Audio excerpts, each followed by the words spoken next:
Hey, what is going on, everybody? And welcome to Heroes of Middle-earth. So this is going to be my first video and my first impressions on this new game, which is part of the Lord of the Rings IP, if, well, the name Middle-earth doesn't ring a bell for you. And I want to give you what I feel about it so far. Now, to start things off, just to kind of do some intro bits here, this game is on a beta access in the Philippines, so it's specifically only there. So if you want access to this game, then you're going to have to use an APK on Android in order to get access to this game. I will leave a link in the description below as well so that you can figure out how to do that if you want. There's a how to install. There's a really good video here done by Jack1Best that kind of shows you how you can install this either on BlueStacks 5 or on your Android device. My partner was able to do this on his Android device, so you could definitely do it on that. I'm not a super Android pro though, so if you want to ask me specific questions about how to get it done, this install guide is very good. And so I'd recommend checking it out. One thing to note for those of you who do play on BlueStacks is that it has to be in the 64-bit. So I don't know if you can see that actually on mine, but well, no, it's cut off. So it is the 64-bit beta version on BlueStacks 5 if you're running with that. So make sure that you're on the right thing. And before I actually get into it more, if you are going to do that as well, make sure that when you set things up, that you're setting things up with the Samsung Galaxy S21 Ultra device. Now the base for this is like, I believe it's the OnePlus 5. So there's a huge difference in the graphics in the game because I was originally playing this. I started playing on the OnePlus 5 and the graphics were horrific. And I was like, there's no way it could be this bad. So then I found out why that was, is because my device settings were a bit poor. So, yeah, do follow this. This will be in the link in the description below and in the comments as well. So if you want to know how to play this game, and before we really get into it, I want to let people know that this account is going to get wiped. So this is a beta account. This is the limited territory launch disclosure. So you do get some, it tells you a little bit about it. So account progress and unlocked items earned during the limited territory launch period will be reset at the end of the limited launch period. This means that any items you purchased via in-app purchases, I think IAPs, during the limited launch will be converted back into in-game currency of an equivalent value and credited to your account at worldwide launch, global launch. So if you do buy anything, if you make progress on this account, you will get some stuff credited to your new account, but not everything, and you'll be starting from scratch otherwise. As a token of appreciation, you'll also receive an extra 25% bonus of gems, gold, and unit XP purchase credited to your account at worldwide launch. So again, this is for the Philippines, so if you're not in the Philippines, that's why it's not in your app store. So the way that you have to do it is through what I just mentioned earlier and checking out those how to install guides. So make sure you do that. Otherwise, I kind of want to show you a few things about the game before we get into the gameplay, which is the roster. Some people might be curious to know about that. Now, this game is on a whole, a Marvel Strike Force clone. So if you're used to Marvel Strike Force, then this will be very familiar to you in a lot of ways, especially like what game modes are available to you right now at the start and the types of characters and the way that the roster even looks like, the roster page. So this is Aragorn Strider. I also have Frodo Baggins. And if you just click on them, for example, you'll see how the characters are, right? They have their basic, their special, their ultimate, and I can't scroll down, but there's a passive behind my head there, Furred Feet level 1. And the way that the gear is almost identical to Marvel Strike Force as well, except for that the slots are in different positions. So you have your unique on the left, but this is the health in the top left instead of Marvel Strike Force would have it in the bottom right. And so different items, there's focus, resistance, armor, health, and damage. It's all the same as Marvel Strike Force, so it's very familiar and very easy to do that way. So leveling up, also the same. So unfortunately, if I can show you someone, you do need 2 resources, just like in Marvel Strike Force, which I hate, unfortunately. But if we take Pippin here, then you go to the level up, and you can see you need gold and these XP tokens. So the XP tokens are like training mods in Marvel Strike Force. So unfortunately, you do need 2 currencies. I really hated that system. I really wish it was just like one system. In some games, it's just gold or whatever. But yeah, so it's going to be 2 different sides. You have the hero side, which is the light side, and then you have the shadow side, which are the bad guys. And as you can see that I have a couple of them so far. You actually get given to them at the start of the game. Once you unlock the Shadow campaign, you are given a Nazgul, the Blade of the East here, alongside 2 goblins. So those are your starting characters as you're farming them. In total, there's about 50 characters that are in the game right now at the global launch. Some notable ones that are missing, but they are in the game. When you play through the campaign chapters, you'll get characters on your side as like NPCs. Boromir is on that list, who's not in the roster, and Arwen, other notable Lord of the Rings characters who, for whatever reason, aren't on the roster page right now. But we do have Aragorn. These are the characters I have unlocked. Aragorn, Frodo, Halbarad, apparently he's in like wider games, EA game titles. He's a ranger friend of Aragorn. Elrohir, who is Elrond's son, I believe, and then some other minions. So unfortunately, there are minions in this game. Quite a lot of them, actually. We do have Pippin unlocked, but I haven't geared him up yet. And as far as other characters in here, you can see a lot of like random minions. The Great Goblin from the Misty Mountains, more minions. This is Merry here. Shagrat, Bolg, Elrond, there we go. I think he might be like the first legendary character, because he's actually the only character in the game that can revive, I think. He can revive allies, and if they're elves, he heals them for even more. So, it doesn't say legendary on it. He's a 100 shard unlock, which, by the way, is also very similar to Marvel Strike Force as well. The shard system, all of that, you know, it's very, very familiar. So, if you are someone who likes Marvel Strike Force, and you like Lord of the Rings IP, I think you might actually like this. It's obviously, this is like, as of recording, this is day 2, maybe day 3 maximum. So it's very early on still, and I think, I don't know how often the updates are going to be, but I hope it's, you know, not, you know, I hope that they, you know, put things in and they start talking about things. You have Eowyn, Lady of Rohan, Philly, these are the Thorin's company, Thorin Oakenshield. We have Gimli from the Fellowship, which it says Gimli Fellowship, which makes it sound like that they're going to be doing other versions of him. So the company behind this game is Capital Games and EA, which are familiar to Star Wars Galaxy of Heroes players.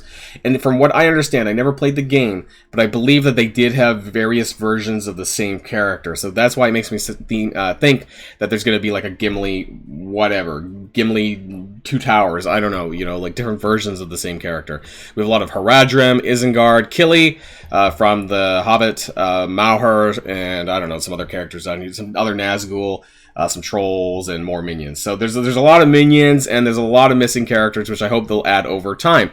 But again, and we have Aragorn Strider. You start with him, but you start with him at 2-star, and he's your Wolverine. For those of you who are familiar with Marvel Strike Force, for every day you complete your daily objectives, you get 10 shards of Aragorn.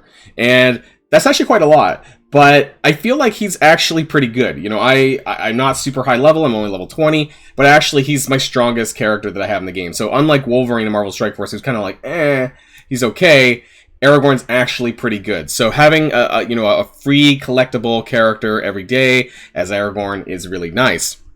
Now, I'm sure what a lot of you guys are wondering is the gameplay. So what other modes are in the game right now? There are guilds in the game as well. There's the supplies that are very familiar from Marvel Strike Force. You have the base supply store. You have the guild store. This is your primary source of shards for characters. There's there's 7 characters that you can buy in here.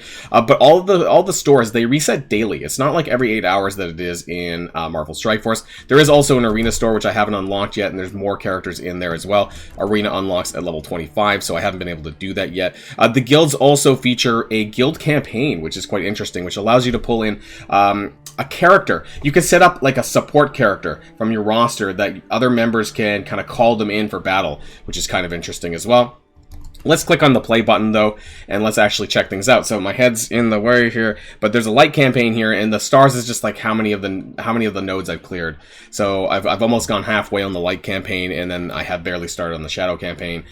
And then there's challenges as well, which I've already cleared for the day. But let's take a look at the light campaign. So if you kind of click this button down here in the bottom left, it brings you up the kind of glossary. So there's 5 chapters right now on normal mode, and then there's also hard mode, which is exactly the same same, but it's just harder. This is also where you're going to find a lot of the shards as well for the characters. So if you go to Chapter 2, usually there's one character per hard mode, I believe. At the end, there's this character here, which is, if I click on it, Woodland Sentry. So there is one character per hard mode right now that you can node farm.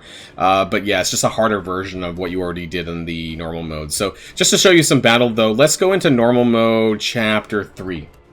Just to kind of show you things. And so things are, it's okay. I don't want to do anything too hard because I don't want the battle to last for quite a while. I would say that the battles on a whole do last a little bit longer than Marvel Strike Force, and you'll see why. So this is the graphics here. It's actually not terrible once you like actually get the right device like I did, and there's some good story. It actually is loosely based off of the movie. I say loosely. You know, they start from the Shire and they move up to Rivendell, that kind of thing, from like the Fellowship of the Ring kind of thing, but then it goes off the rails a little bit. The story's not exactly the same. You guys are like, I don't know if this is a minor spoiler for the game story, but you get like minor cutscenes here and there, which are kind of neat. So this is Galadriel, she comes in. This is where the story kind of goes off the rails a little bit, and Frodo gives the ring to Galadriel, which I don't believe happens in the movie. She takes it, puts it on, and goes crazy. And now we're fighting like evil elves or something, I don't know, under her control. Okay, so that's 3-1 in the story there. It is actually kind of interesting. I did follow the text for once, and it was kind of neat. So these are my characters. This is the setup. There is a 5-person team. That's not my usual character. We have Elro here over here. Now, one thing to note is that when there are attacks, and you'll see this, that say adjacent characters, it actually means the whole line. So if I were to attack, say, Aragorn on the other team, you know, you would be hitting these 3 characters. And so adjacency is a bit weird in this game. So just keep an eye on that. Unless it's just flat out AoE. Now the 6th slot up here, this is for the guild stuff that I told you about, but it's not for standard campaigns. So we can go into battle here and kind of check it out. It's slower than Marvel Strike Force a little bit, because the way that a lot of the nodes have 3 waves, sometimes more. So the amount of enemies that you're fighting is actually a lot per level. The good thing is that, of course, like Marvel Strike Force is a 3-star system, but yeah, the fights do seem a little bit longer. Alright, going through Galadriel, and so we're going to start at 1 speed just to show you off some of the skills here. And so we have, and you can actually pivot the arena a little bit here by just dragging. Lorien Scout, let's go in here. So we have Frodo, he's running up, this is at 1 speed, and when they die they like poof into black smoke. And then we have this skill here, and I'll bring up I'll hover over the abilities and so you can see what it looks like.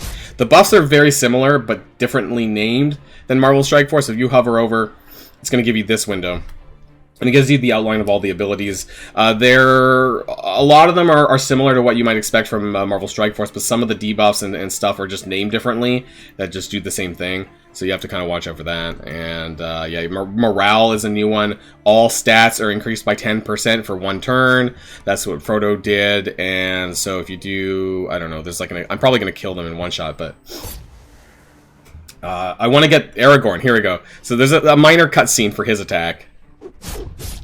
Alright, that's a special cutscene. No voices, which is a little bit disappointing. There is no voice dialogue, as far as I'm aware, for any of the characters. Some people don't care about that because Marvel Strike Force, well, most people don't listen to sound. Anyways, this is Halbrand, his ultimate. This has a little cutscene too. And it's a team-up attack. So it's kind of neat. He's our taunt. He's our tank, sorry. So he gets taunt as a result of that attack, and then we move on to wave number 2. All of your buffs also carry on over into the next wave, I'm pretty sure here. He should still have his taunt up, and he does. All his buffs are still there. And we have a Frodo cutscene here, where he puts on the 1 ring. This is his ultimate move. Frodo, do your thing. Puts on the ring, and then stabs them in the back. Okay, you know, with Sting, I guess, or something like that. So now we can up the speed a little bit. I want to go up to 2 times just so I can show you like what that looks like. And it is 2 times is actually pretty reasonable if you want to see the cutscenes. If you want to see the animations kind of thing, then you know that's pretty reasonable to play on. If you want to bump it up to 3 times, it's only a little bit more than what 2x is. And so as you can see, we're on wave 3, so it does get a bit lengthy. The total amount of enemies that you're killing is probably more than you would in a standard Marvel Strike Force level in the campaigns, because I think like sometimes there's only like 5 or 6 enemies, so there's definitely more here than what Marvel Strike Force has. But that's okay too. You know, I don't mind too much, and you know, I'm gonna stick it on auto here.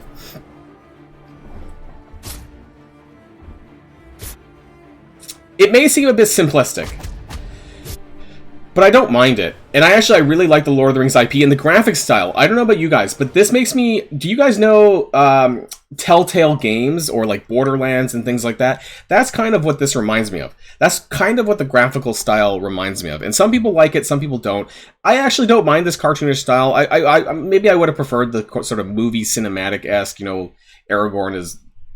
what's his name? You know, I forget the actor's name already. But, you know, like, that would have been nice, but I'm sure they would have had to pay more for that sort of license to, you know, use the likeness of these characters, of these actors, and so, you know, we're not getting Elijah Wood, Frodo. I don't mind overall. It's not a big deal for me. One thing that I will say is I hope that they fix the loading times, because I can't, like, pre-download all the assets, and so there is a bit of a loading time in between. Other than that, it's not too bad overall. The Shadow Campaign, I haven't made much progress on, but I hope to soon. And hopefully I can get the arena unlocked.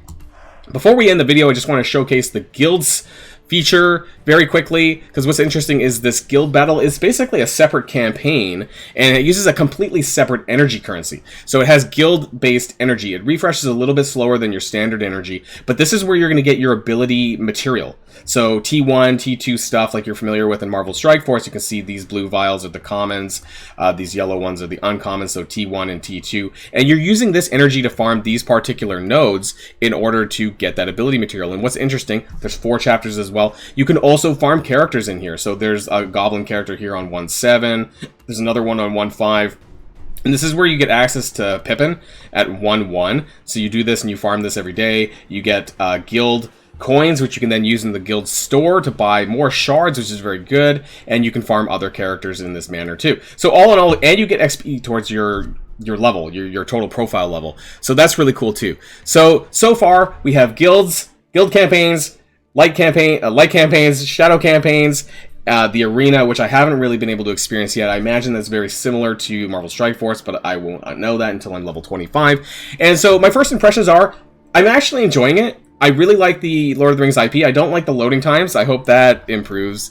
My game just didn't crash here. Otherwise, that would be a very weird, awkward ending here, and maybe it did. But anyways, I'm actually enjoying playing it. It doesn't take a lot of time, actually. As far as time sunk into the game, other than the tutorial bit, which does take a little bit of time because when you start leveling up, you get spammed with energy and stuff like that. But once that's through, once you get to about level 15, it kind of peters out, and you know, you don't need to spend a lot of time on the game. And it's actually a significantly less time investment so far than Marvel Strike Force. So for that reason, I am going to be doubling up on the game. I am going to be playing it on the side because I enjoy the Lord of the Rings IP, and I want to see what more there is to come about it. Looks like my game did in fact crash. Maybe it's because of BlueStacks. This does happen from time to time. So let me know what you guys think in the comments down below. If you want to give it a shot, then, you know, reach out to me, and maybe I can make space in my guild for you guys as well. It's going to be very casual play because obviously the accounts are going to get reset for global launch. But if you want to give it a go, let me know and we can work something out. So that's it for this video, and until next time, hopefully the crashing fixes later on.